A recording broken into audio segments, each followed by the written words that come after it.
Hey everyone, and thanks so much for tuning in. It's great to have you here. I've spent a lot of time, seriously, about 17 years, working as a business news anchor and a journalist. In that time, I've had the chance to sit down and talk with hundreds of incredibly successful people. We're talking major wealth creators and top-tier business leaders. And let me tell you, there's a common thread, a clear pattern in their thinking, a specific mindset that almost all of them share. It turns out that becoming wealthy isn't about some secret, complicated investment strategy. It's actually about making a few small but powerful shifts in your mindset. These small changes, cultivated over time, are what propel people far along their journey of building true wealth. So what I want to do today is dig into some of these key habits. We're going to talk about exactly how you can start building that wealth-focused money mindset for yourself. Now, if you're new to the channel, let me quickly introduce myself. My name is Sonia. For over 16 years, I was a TV anchor with CNBC TV 18. My whole job was tracking the stock markets, deep diving into companies, analyzing balance sheets, and basically helping our viewers make smarter investment decisions. Last year, I decided to take a big leap and start my own independent journalism practice, which is why I'm here talking to you. My core mission hasn't changed, though. I want to champion financial literacy and, most importantly, make these money conversations feel easy and accessible to everyone. No jargon, just clear, useful insights. Let's jump into the 7 simple habits that can really improve how you relate to money. Habit 1. Money does buy happiness. Sonia. This is a big one, and it's number 1 for a reason. We need to acknowledge that money does buy you happiness. Now, I know what you're thinking. You've heard the cliche that it doesn't. But listen, the completely unambiguous view from almost everyone I've interviewed is that money absolutely brings happiness, and you shouldn't let anyone tell you otherwise.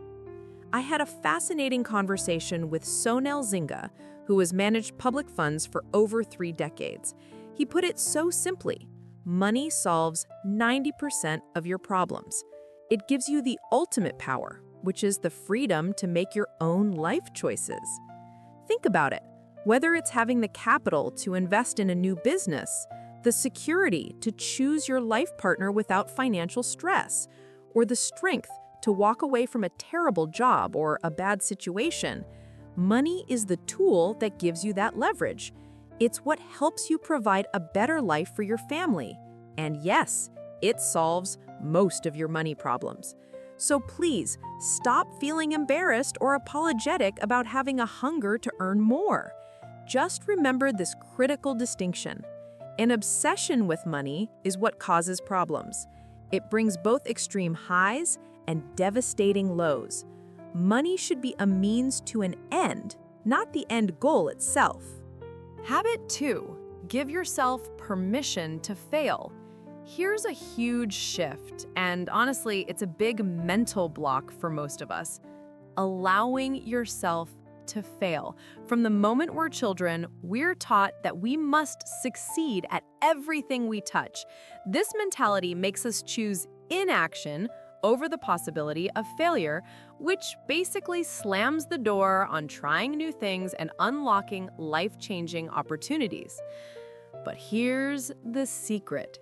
Giving yourself permission to fail is the single biggest hack to achieving what I call escape velocity when it comes to your money and career.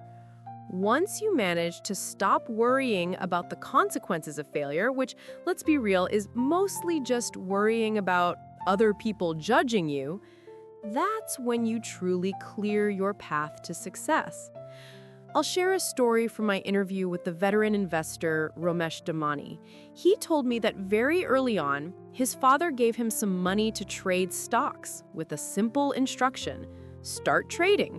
If you lose all of it, it's fine. Whatever you make, it's yours, but losing it is okay. He said that simple act completely transformed his view of risk and life. If you don't allow for the possibility of failure, you will never take necessary risks. That new job, that career switch, or that crazy idea you've been sitting on. I know, it's always easier said than done, but once you deeply understand this and unlock the power of allowing yourself to fail multiple times, that's when the magic happens. So, the takeaway is simple. Start that new business, apply for that ambitious job, or move to that new city for a better opportunity. Just start. Habit 3, detach from the outcome. This next one I learned directly from Vikas Kimani of Carnelian Capital, and it's profound. Detach yourself from the outcome of your work. He basically said, you absolutely must work hard, but you shouldn't constantly be thinking about the money or the reward that's coming at the end of it. It sounds counterintuitive, but think about it. It's only when you remove yourself from the anxiety over the final output that the quality of the input goes up dramatically. You stop worrying about getting paid and start focusing purely on doing the best possible work. This, of course, is a very old and wise piece of wisdom, mirroring teachings found in the Bhagavad Gita, and it's a concept I've seen time and again in highly successful people. Habit 4, the inner scorecard. Let's talk about a concept from the legendary Warren Buffett, which was a huge part of my conversation with Monish Pabrai on my podcast, the inner scorecard. What is it? It's a framework for judging yourself based on internal, personal criteria, rather than constantly relying on what others think or how society measures success. We all know how society defines success, right? Driving a flashy car, buying a massive house, all the external markers. But what if those things don't actually fit your personal definition of happiness? You have to be brave enough to ask yourself those tough questions and then make your life decisions based on your inner scorecard. This mindset is actually the foundation for a much simpler wealth rule. It boils down to simply spending less than you earn. Why? Because you won't feel compelled to spend money on all those things that society says you need to look successful. This is such a fundamental, integral piece of your wealth creation journey, and it all begins with that simple mindset shift. Buffett put it perfectly. If you are even a slightly above average investor and you spend less than you earn and you don't take on leverage, you will definitely become rich in your lifetime. When you truly live by an internal scorecard, no one but you can define what success looks like. It's your game, your rules. That covers our first 4 habits. They are all about the deep internal shift required to start thinking like a true wealth builder. I'm eager to hear what you think of these first 4.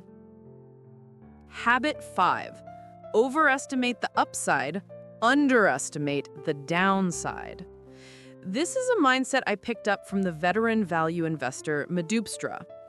This is a guy who literally went from nothing to building a corpus of around 3,000 crores for himself. So when he talks about thinking big, you listen. He told me during our interview that when he looks at a stock, or really any big opportunity, there's always a binary outcome, 2 possibilities. We naturally focus on the negative, right? What if the stock falls 30%? But he flips that script and asks the audacious question, what if the stock rises 300%? That is just as real a possibility, and wealthy people focus on that massive potential. Thinking audaciously and consistently punching above your weight is a common practice among successful people, and it's a habit you must cultivate. You have to operate with the belief and the conviction that the investment you're making, the business you're starting, or the idea you're pursuing has the potential to grow exponentially, let's say 300%. And then you build your entire thesis and strategy around that massive potential. This isn't reckless optimism. It's about acknowledging and planning for the possibility of massive success. Habit 6, create more, consume less. This one is simple but powerful. The wealthiest people I know, and I mean people who have built real, sustainable wealth, spend very little time consuming, and they spend a huge amount of time creating. And creating can mean so many things. It could be spending your time reading deeply, building a new product, conducting research, developing a new skill, or simply spending time learning something new instead of passively consuming content. It's about being the person who produces value, not just the person who absorbs it. There's a well-known study you can find online that illustrates this perfectly.